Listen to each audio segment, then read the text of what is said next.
பாலியல் துன்புறுத்தலுக்கு ஆளாக்கப்பட்ட மலையாள நடிகையின் பெயரை நடிகர் கமல்ஹாசன் குறிப்பிட்டது சட்டப்படி குற்றம் என நடிகை கௌதமி தெரிவித்துள்ளார். நியூஸ் 18 தமிழ்நாடு தொலைக்காட்சிக்கு அவர் அளித்துள்ள பிரத்யேக பேட்டியில் இதனை தெரிவித்தார்.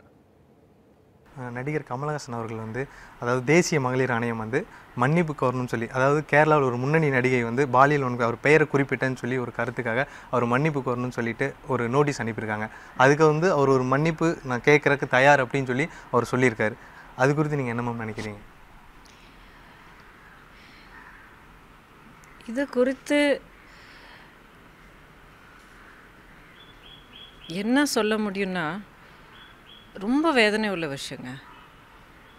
பேரை சொல்கிறதுங்கிறது எனக்கு தெரிஞ்ச வரைக்கும் சட்ட ரீதியாக அலௌடு கிடையாது.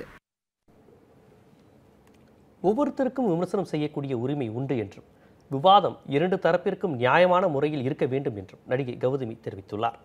நியூஸ் 18 தொலைக்காட்சிக்கு பிரத்யேக பேட்டி அளித்த அவர் தனியார் தொலைக்காட்சி சர்ச்சைகள் குறித்த கேள்விக்கு இவ்வாறு பதிலளித்தார்.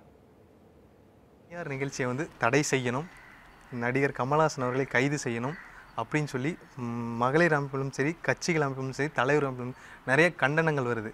அது குறித்து உங்களோட பதில்? ஒரு டெமோக்ராட்டிக் சொசைட்டியில் நம்ம சினிமா துறையில் நான் ஃபஸ்ட்டு புரிஞ்சுக்கிட்ட விஷயம் என் வீட்டுக்குள்ளே நான் எப்படி நடந்துக்கிட்டாலும் எனக்கு இப்படி தான் ஒரு ரெஸ்பான்ஸ் கிடைக்கணுங்கிறது என் வீட்டுக்குள்ளே நான் சொல்லிக்கலாம். ஒரு ஒரு ப்ரைவேட் பர்சனாக இருக்கும்போது நான் என்னைக்கு பப்ளிக் ஃபீல்டுக்கு வந்துட்டேனோ, சினிமா துறைக்கு வந்துட்டேனோ, நான் ஒரு படத்தில் நடித்த அந்த படம் தியேட்டரில் வெளியான பிறகு அது பல பேர் பார்த்துட்டு ஒவ்வொருத்தருக்கும் தன்னுடைய ஒப்பீனியன், தன்னுடைய விமர்சனம் தெரிவிக்கிறதுக்கான முழு உரிமை இருக்குது. ஸோ அதுக்கான ரெஸ்பான்ஸ் நான் என்ன கொடுப்பேங்கிறது என்னுடைய தனி யோசனையை பொறுத்து இருக்கும்.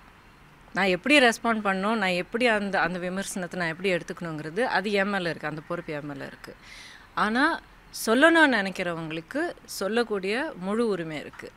என்னன்னா அந்த சொல்கிற விதம், கேட்டுக்கிற விதம், அந்த விவாதம் நடக்கிற விதம் நல்ல டீசெண்டாக டிக்னிஃபைடாக இருக்கணும்.